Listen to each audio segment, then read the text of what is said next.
72 hours.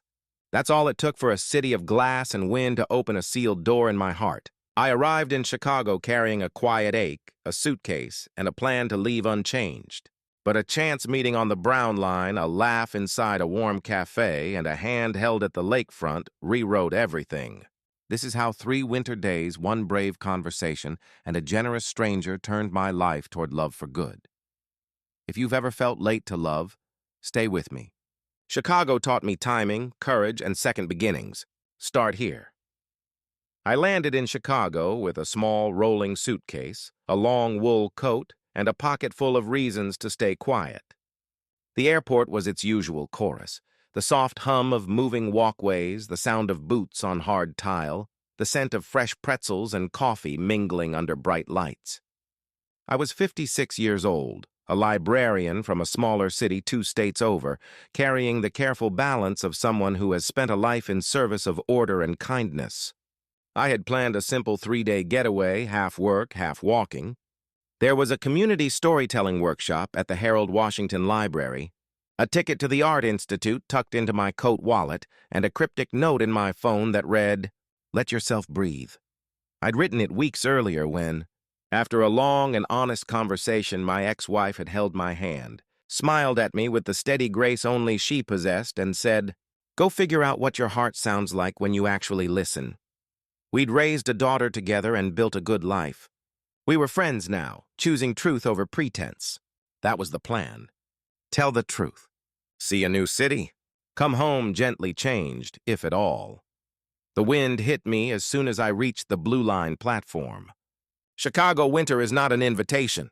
It's a test you accept out of curiosity and stubbornness, and I have just enough of both. I pulled my scarf tighter, balanced on the painted line, watched the train blink in and out from the tunnel darkness, and reminded myself to be brave in ways that wouldn't scare me back into silence.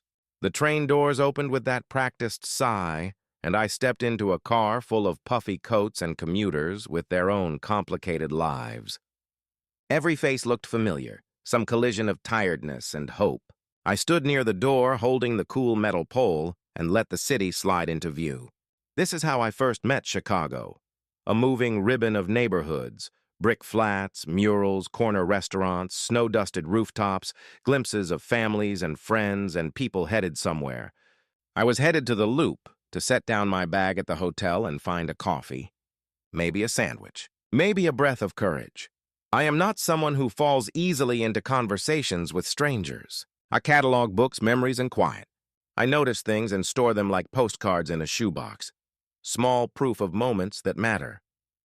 When I changed trains at the Clark Lake station and began the careful dance toward the Brown Line, I held those quiet postcards close.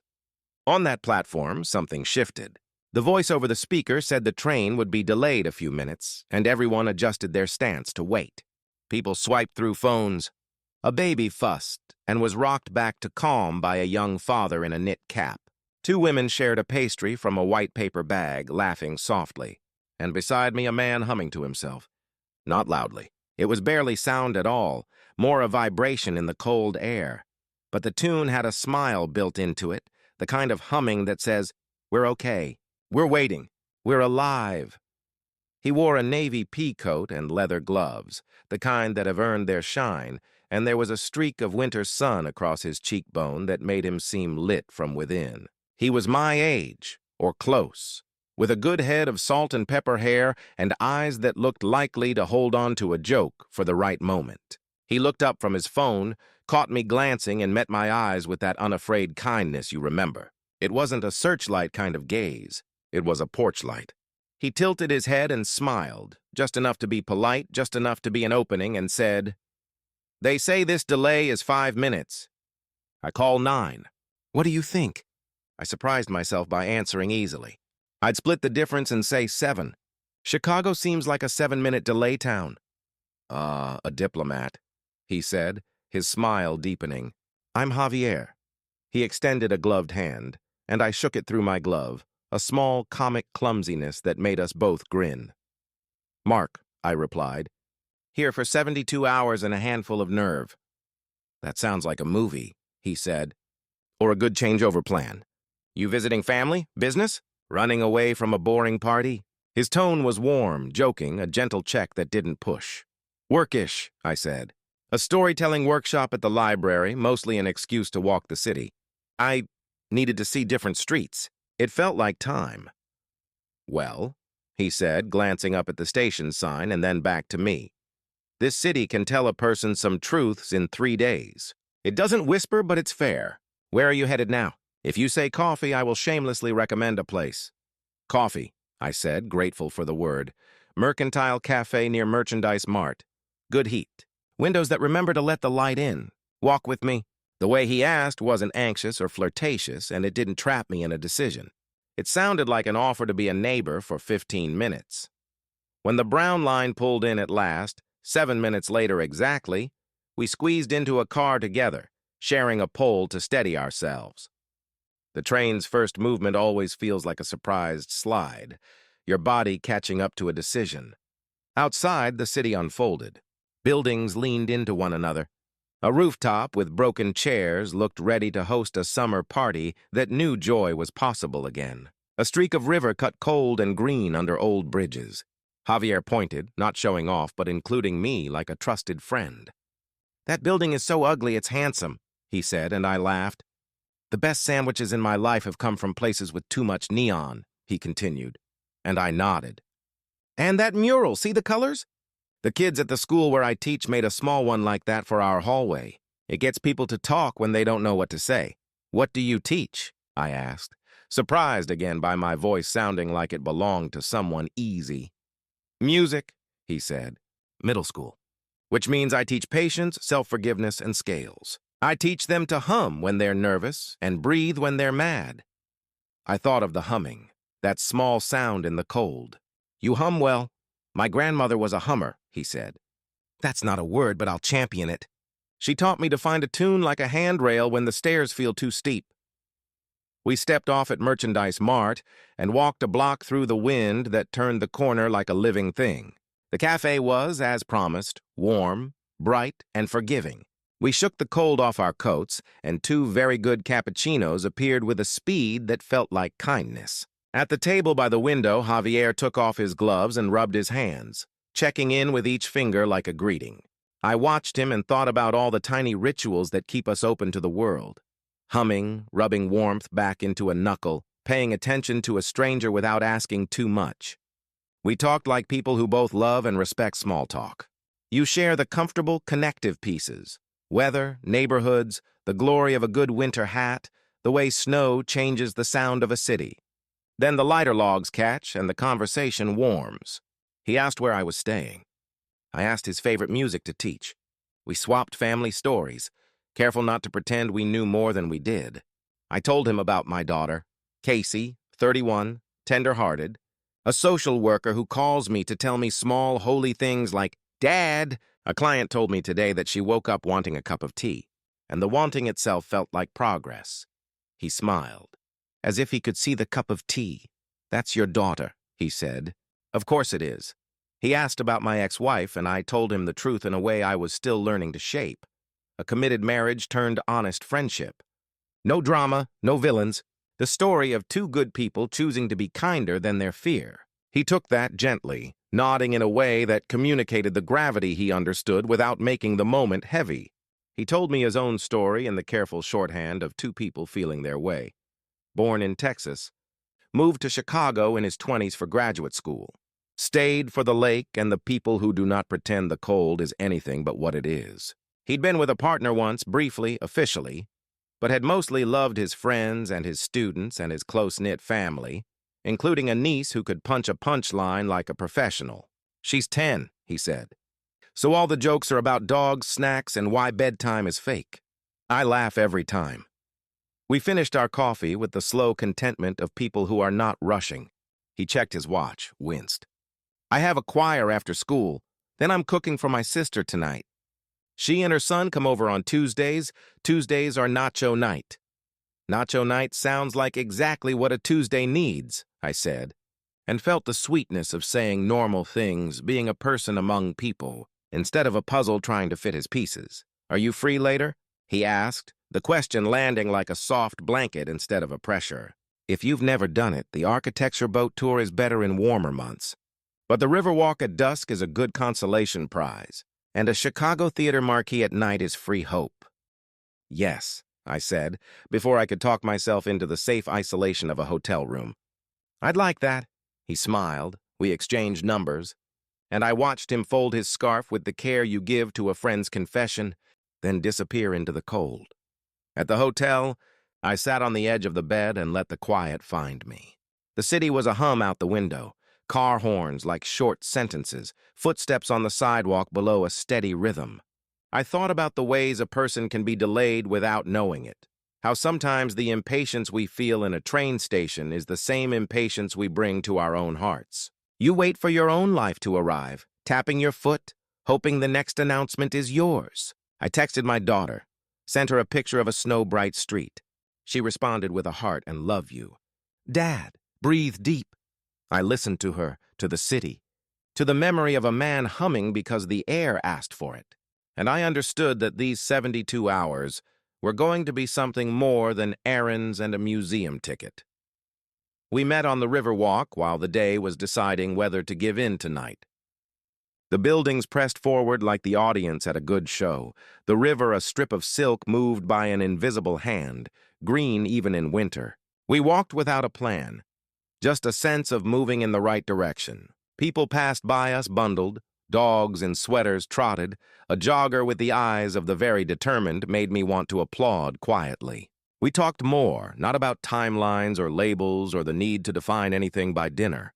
We talked about music you play when doing the dishes, the satisfaction of a well-organized drawer, the comfort of recognizing the same bus driver 3 days in a row and forming a tiny, silent relationship built on mutual nods.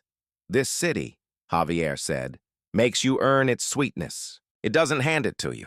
I think that's why so many of us fall hard for it. It feels honest, I said. It feels like a person who doesn't try to be charming but is. He grinned. You have a way of talking that makes a librarian look like a poet. I considered telling him the truth about how long I'd been waiting to talk like this without editing myself mid-sentence. Instead, I just said, thank you. The lights came on one by one, office windows glowing with late work, streetlights finding their own faces on the water. We turned down State Street and walked to the Chicago Theater. The marquee was a Valentine in neon, a reminder that even cold places know bright declarations. We stood there for a minute, like tourists, and then like people who didn't need to be anywhere else. He pointed out the Art Institute 2 blocks away, said, tomorrow, if you've never stood with the Surat and let the picture turn you into a precise letter in a long, kind message, you should. It's not a hug, but it's close. Will you come with me? I asked. It felt bold, but mostly it felt necessary. I have a morning class, he said, but I'll meet you there at 11:30. I'll bring us sandwiches from a place you'll talk about to your grandchildren. We smiled at the word grandchildren. I have a daughter, not a grandchild yet. He knows that. He doesn't assume. It's just a style of humor, a way to place gentle hope into a sentence. We ended that first evening with a short walk into the cold and a longer conversation by text after we parted. He sent me a photo of his nacho night, stacked with jalapenos and the kind of cheese that believes in second chances. I sent him a picture out the hotel window of a pair of people crossing the street arm in arm, mid-laughter. We said goodnight like old friends who had just met. The good night you say when you're careful but curious, joyful but quiet. I woke the second morning to the city doing its morning song, the brushes of brooms on sidewalks, the small thunder of carts rolled into kitchens, the joyfully habit-bound conversation of people who have ordered the same coffee for a decade. I bundled up and walked to the Harold Washington Library. The building is a beautiful red brick with a crown of metal leaves like a hat designed by a forest. Inside, I found my workshop in a sunny room with people who like to listen as much as they like to talk. The facilitator asked us to write down a personal story we'd never told aloud, something we'd kept folded in a pocket. We would then rehearse telling it, not perfectly, not with performance, but with honesty. It felt like someone had quietly placed a key in my hand. I wrote about the day I told my ex-wife the truth. We were standing in our kitchen, the sunlight deciding whether to be kind, and the steam from her tea turning the air visible. I wrote about how she held the edge of the counter with both hands, like a boat, and how she looked at me squarely and said, "Thank you for telling me something brave at an hour when you could have chosen not to." When I finished writing, I looked at my words and felt like I'd been allowed to set down a heavy coat I'd been wearing indoors for years. I didn't read every detail to the group. I read enough to let the air in. Afterward, a man with a voice like a church bell came up to me and said, "It's never too late to offer the people you love your true self." And a woman with a small silver pin shaped like a squirrel said, "It's never too late to offer it to yourself." I walked out light and met Javier on the steps, just as the clock clicked over to 11:30. He had the sandwiches and a grin, reminding me of a boy in a good mood on a field trip day. We ate at a bench inside the Art Institute after checking our coats, the warmth of the room making a person feel like a plant in a good greenhouse. The museum was quiet but full, people moving at contemplative speeds, stopping for breathers in front of strange brilliance. We stood in front of a sundae on La Grande Jatte, and he said, "If you stand too close, it's just dots." That's a metaphor I can't improve. "I've been nose to canvas for a long time," I said. "You stepped back," he replied, as if he'd watched me. "You are stepping back." We stood, and I let my eyes adjust to the slow arrival of the scene, the green becoming a place, the dots turning into a world where everyone was doing something ordinary, and it was beautiful. Javier didn't rush me. He didn't fill the quiet. He let the painting and the day do what they were doing. We wandered. The Impressionists gave way to Hopper's Lonely Night, and I felt oddly comforted by the way light and darkness speak to each other without apology. In front of Nighthawks, we talked about how spaces can hold both ache and welcome. He told me about his classroom on a difficult day, kids quieted by worry they couldn't name, and how he'd dim the lights, played Ella Fitzgerald softly, and asked them to write down the nicest thing anyone had said to them that year. "Seventh grade has so many good jokes in it," he said. "But also, sometimes they don't know where to put their hands, their backs hurt from growing, and the future feels like a loud room." That day, they turned a corner. They reminded one another what kindness sounded like. Then they ate snacks. It wasn't magic, but it wasn't nothing. We sat in the cafe upstairs, and something delicate happened in the space between us. It didn't feel like a first date. It felt like an afternoon you keep in your pocket for emergencies. He told me about his father's stubborn kindness, his mother's cooking that was practically a second religion, his years of thinking he had to make himself small in order to be welcome. I told him about the good people who had loved me without knowing the parts I had kept quiet, and how I had mistaken being needed for being known. "I'm learning the difference," I said, voice smaller than I meant it to be. "We can learn late," he said. "The material is still good." He reached across the table then, not dramatic, just a hand resting near mine. It was enough. My body, faithful keeper of stories, recognized something true in that simple offering. I let my hand find his. I let myself be held in plain sight by the kind eyes of a stranger I was getting to know in a museum in winter, in a city that asks for honesty and gives back warmth. We spent the afternoon walking through the city like a movie that isn't ashamed of conversation. He took me into the Harold Washington Library's winter garden on the 9th floor, where the glass let the gray light in like a blessing. We sat on a bench and watched a toddler own the space with his small, unstoppable delight. The boy's mother laughed and apologized, and of course we said there was nothing to apologize for. Joy is holy. Noise that comes from joy is allowed anywhere. By late afternoon, the sky was the color of a promise, and we decided to ride up to Lincoln Square for dinner. The Brown Line carries a person past rooftops that teach you the geometry of a city, angles, lines, old snow. We stood near the window and let the neighborhoods move like soft chapters. He pointed out a bakery where, he insists, the cinnamon rolls could end wars. I asked him about the music they played in his house when he grew up, and he told me about Sunday mornings filled with boleros and the sound of family arguing their way toward harmony. The rhythm of the train and his voice braided together until I could not have said where one kindness ended and the next began. Dinner was simple. Warm bread, soup that held its own, A server with a quick wit and a nose ring told us our coats looked like they were dating, and we laughed more than the joke required. We walked after, past a bookstore with a display of winter reads I wanted to live inside, past couples doing their own slow dance against the wind. We stopped at a music store with a piano in the window and let the place remind us that even silent instruments look like promises. That night, he brought me to the Green Mill, a jazz club in Uptown that has been listening to stories told in trumpet and piano for generations. The room felt like a memory you could visit without asking special permission. We found 2 seats at the back. The band began. The bass was a heartbeat that didn't rush. The piano was the good kind of clever. The saxophone reminded the room how breath is a gift. We sat close enough that our shoulders understood each other, and I let the music do something I had not allowed in years. It spoke directly to my feelings without needing translation or permission. I am an adult man who does not cry easily, not because I am trying to be stoic, but because my tears have been in long-term storage, mislabeled. That night, I felt one slip down my cheek, and before I could be embarrassed, Javier put his hand over mine, which was resting on my knee, and squeezed. Not like a rescue, but like a recognition. I turned and found him watching the band and also listening to me. He said nothing. I did not need him to. We stepped out into the cold after the final set and stood at the corner, the streetlights making halos of our breath. We did not kiss.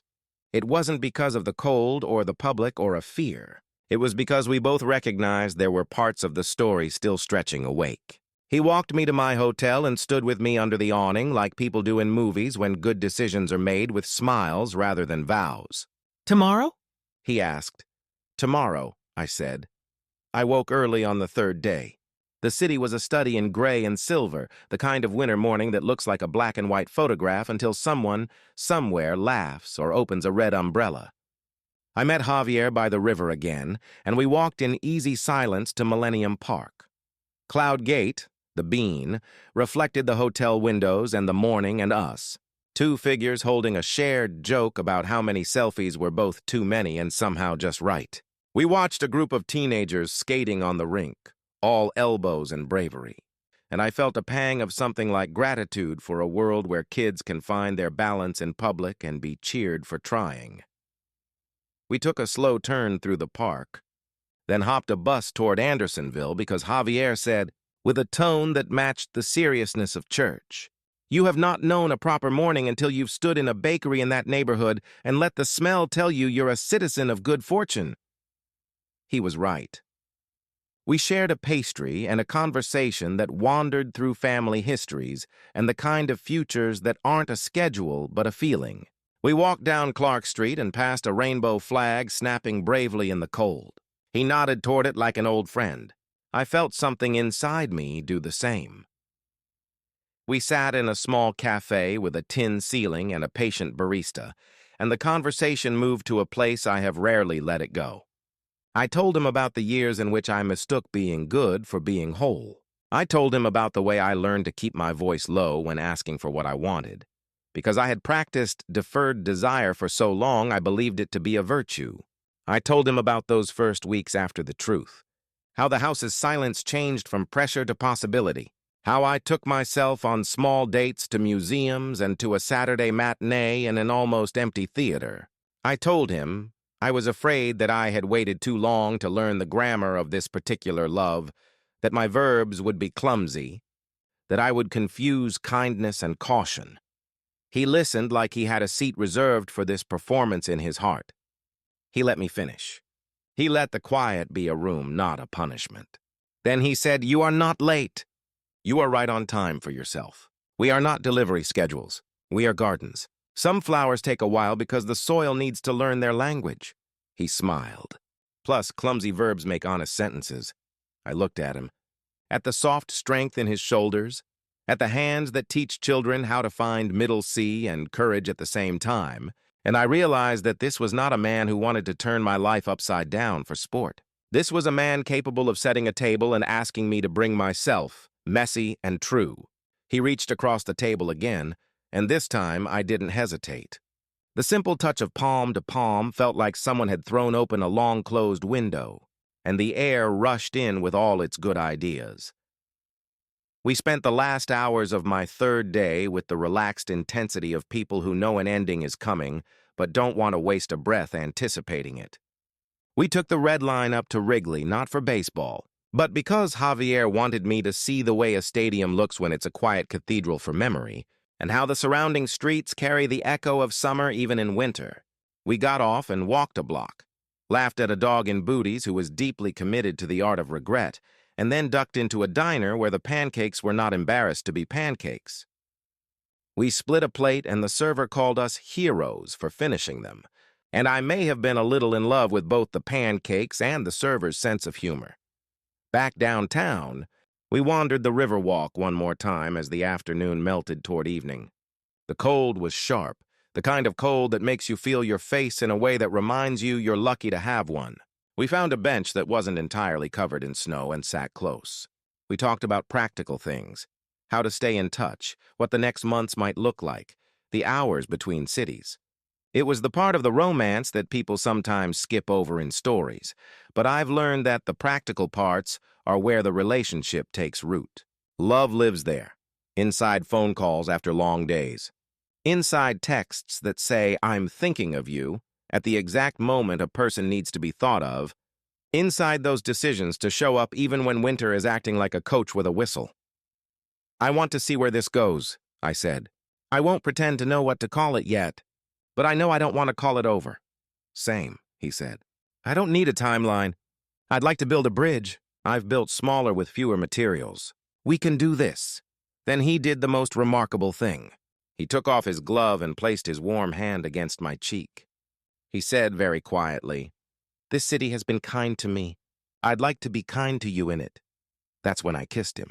Not a movie scene kiss, not fireworks, not a trophy. A first kiss kind of kiss, patient, grateful, like a letter sent with a stamp you picked out because you liked the picture.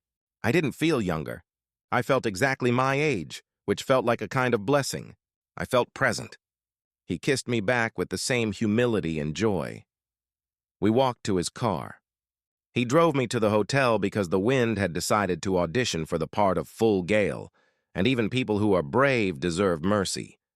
In the car, we held hands like teenagers who have waited for something the world promised and somehow delivered. He parked.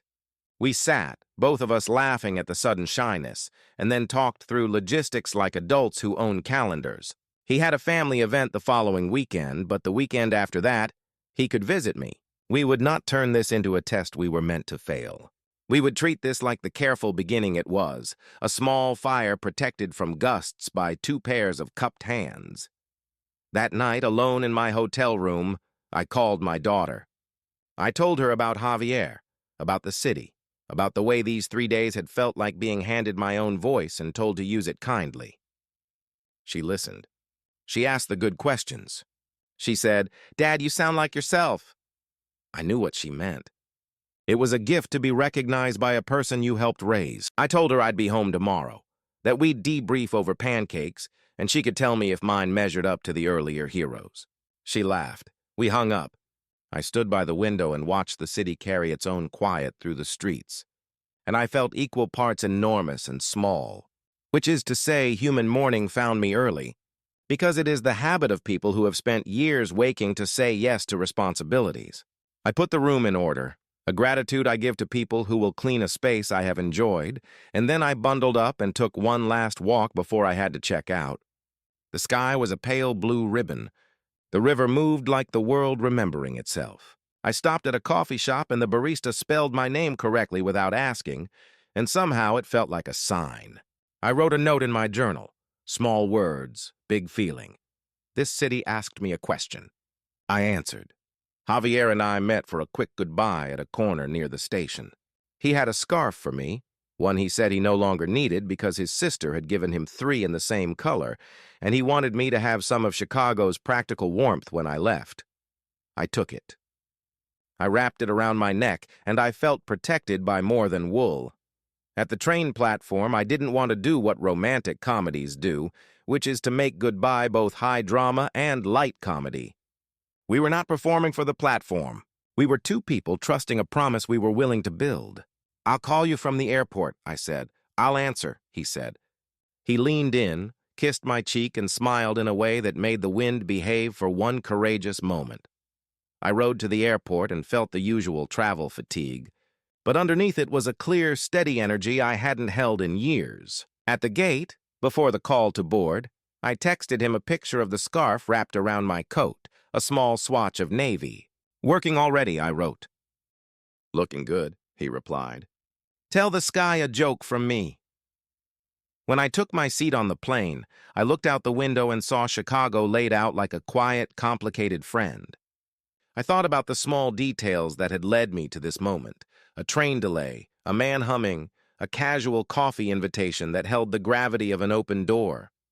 I realized that these 72 hours had not been an exception to the rule of my life. They had been a correction, a way of switching tracks without derailing. I had not become someone new. I had become someone honest. The first weeks after I returned home were a lesson in joyful patience. Javier and I texted in the mornings, one or two sentences to say, "Good luck with your meeting," or "Remember to eat," or "My student today told me that scales are ladder practice for the ears." He called at night after choir practice, and we would talk about nothing and everything. Some nights we let the phone rest on the table and cooked dinner together. Parallel meals, 60 miles apart, his music and mine blending through the small speaker, both kitchens holding the same song. My daughter, true to her promise, honed my pancake technique until it passed muster. I wore the scarf and thought of his hand on my cheek. 2 weeks became 4. He came to visit on a Friday, arriving late afternoon with a reusable bag filled with ingredients for a dinner that could be made by 2 people who were either very comfortable together or committed to becoming so. We made a mess and then made a meal and then stood over the sink with the warm water running, doing that good work that couples do when they're practicing being a team. He told me stories about his students' courage. I told him about a kid at my local branch who read a whole book at the reference desk because he said sitting by the nonfiction made him feel brave enough to try. We slept that night with our hands resting over the invisible center between us, a quiet promise to keep generosity in reach. Spring came slowly, as it does. We built habits. Some were tiny and possibly silly, sending each other photographs of odd, lovely things we saw on sidewalks, chalk drawings, a lost mitten posed like a high five. Some were practical and perfect. Sunday afternoon calls to plan the week, deciding where and when we would be able to share the same room. We did not rush to the biggest questions, but we did not avoid them. We talked carefully about what it would mean if we tried to live in the same city. We were both rooted in our communities, needed in our places. We did not turn the idea of moving into a test of love. We turned it into a curiosity shaped by compassion. By summer, I knew I was in love with him because every day, even hard ones, felt clarified by his existence. Not made easy, made correct. My ex-wife came over one evening, met Javier for the first time, and I watched them laugh at the same sentence and decide they were both the kind of people who keep a pen in their pocket. My daughter hugged him like she'd known him for a long time. We made dinner on the grill and listened to music, and the conversation made a circle that kept widening to include more good stories. After they left, Javier and I sat on the back steps, the kind of quiet you only get in neighborhoods where the trees have known many human summers, holding the air steady. He leaned his head on my shoulder and said, "We're doing this." "Yes," I said, "we are." It was not an announcement. It was not a vow made grand for the neighbors. It was a statement of steady fact. We were building something. If I had to give these months a title, it would be A Gentle Practice. There were days we missed each other poorly and days we missed each other well. There were small disagreements about pasta and the right way to fold towels that let us practice the larger kindnesses. There was an afternoon when I got in my car and drove to him without telling him I would, because the world had scared him in an ordinary way and I knew my arrival would be a small, tangible act of love. The train and the roads and the lake and the streets repeated our names back to us. We were present. The first time we returned together to the green mill after that winter, we sat in the same corner seats. The band might have been the same, might not. It didn't matter. The bass was still the heartbeat. The piano still had the clever. This time, when the saxophone told the truth about breath, I reached for his hand without hesitation. He turned and grinned at me, and in that grin was everything I had hoped the word later could contain. Not lost, not second best, not if only. Later, like built strong and made to last. When people ask me now about how I came to change my life after 50, I tell them this story, and I take care with it because it is precious and because I want it to be useful. I talk about delays, and how sometimes when the train takes 7 minutes, the right person asks if you prefer coffee, and the answer is yes. I talk about Chicago's particular generosity, a city that does not make it easy but does make it worthwhile. I talk about the way music in a dark room can give you back breath you didn't know you were holding. And I talk about the small acts that carry love forward. The scarf left in the shape of an embrace. The text that says, "Made it home." The way a person will hum on a train platform to shift the air from anxious to steady. I am telling this story here, now the way I would read aloud in a warm library room with chairs full of people who have loved and feared and tried again. I want you to hear it and feel the reasonable hope inside it. 72 hours in Chicago changed everything, which is to say, they changed me. The city did not rearrange itself. The L trains still run on their odd schedules. The river still names the wind. But I came home with a different posture. I stopped assuming my heart had missed the bus. I started believing that the bus sometimes waits. And when it doesn't, there's another route, another driver. A walk you can take with someone who will talk to you about music and soup and the bravery of kids wearing too short coats in the spring. Months pass. The first snow returns and I pull the scarf around my neck and step outside into a morning that was built by the same quiet labor as every other morning. We're in Chicago more often now. The decision to be in the same city happened not like a lightning strike, but like a lamp turned on carefully in room after room. I took a job at a branch library that needs someone who knows the magic of story time and the dignity of the archives. Javier's students learned to play a simple song that makes me cry every time because it has the shape of a promise. We live in a small place above a bakery, and the smell in the stairwell makes even bad days kinder. We are polite to our neighbors, generous to the dog across the hall, and kid-level delighted at the way the trains write their names across our bedroom wall at night in light. Some nights, when the weather is mild, we sit by the lake and tell each other what we learned that day. My favorite night was one when the moon made a ladder out into the water and Javier said, "Today a student told me he didn't think he would be good at the concert." And I told him that being good was the third or fourth thing to worry about. The first thing was remembering that he liked making sounds with his friends. He did fine. He looked like a small son afterward. I told him about a patron who returned a book late with a note that said, "I kept this for too long because I was afraid to finish it. Thank you for forgiving the days." We talked about how forgiving days feels like a good way to live. Sometimes I think back to that first train platform, to the hum that bent the cold just enough, and I try to hum the same tune under my breath on purpose when I feel someone near me needs it. I'm not a middle school music teacher. I don't know if my hum helps. But I like to imagine the person with a heavy bag on their shoulder hearing it and not feeling alone on that platform of whatever life is asking them to wait for. I like to think of myself in that way, someone who can help a minute pass with less fear in it. If you are listening to this and wondering whether 3 days in a city can do what a lifetime hesitated to attempt, I cannot promise you a script that ends the way mine did. Stories are their own creatures. But I can tell you that small decisions stack like kindling, and one day you light a match and the fire catches. I can tell you that the right stranger is sometimes not a stranger for long. I can tell you that honesty is not a demand. It's an invitation that you can accept in stages. You can tell the truth in a library workshop and then tell it again, under a theater marquee, and then tell it again on a quiet train while looking at rooftops that look like the sentences good people have written by living ordinary lives with incredible courage. 72 hours did not teach me new facts. They taught me a new arrangement for the notes I already had. Chicago did not hand me love in a to-go cup. It pointed to a counter where warm things are waiting if you are willing to stand in line and say your name. I said mine. He said his. We said each other's. And then we kept saying them until beginning turned into middle and fear turned into a softness we both protect on purpose. We still go to the Green Mill. We still walk the river at dusk. We still stand in front of Surratt's Park and let the dots make their case for stepping back.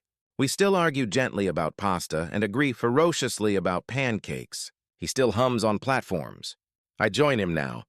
The city hears us and responds with small, civic kindnesses. A bus that arrives at the moment you start thinking about calling a cab.